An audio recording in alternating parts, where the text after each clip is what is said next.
Now we're going to be making a Prusik hitch. A Prusik hitch is used to either ascend or descend a fixed line, or attach something to a fixed line if you don't want to have to tie any knots in it.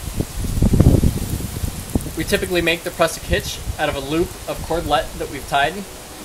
You can see we've used our double Fisher persons and that our two tails are long enough to fold over the knot, so we know that it's not going to come undone once it's under tension. I like to start with the double Fisher persons knot more or less in the center of the loop. The way we make the Prusik hitch is by first passing it around the fixed line and then through itself once, and then one more time for 2 wraps.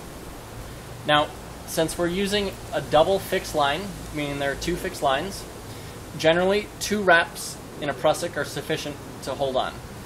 If you're climbing just a single line or attaching something to just a single line, 3 or maybe even 4 wraps might be necessary. Now, the way the Prusik hitch works is very simple. It'll slide up very easily when pushed from the bottom, but when you pull on that loop, friction locks it into place. If you've pulled too hard on that loop, or if you've weighted it really heavily and it won't easily slide down when pushed from the top, use your thumb and open up that gate and then push it down.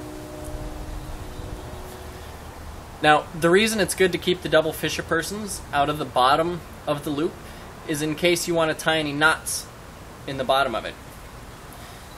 That way it's out of the way. That's the Prusik hitch.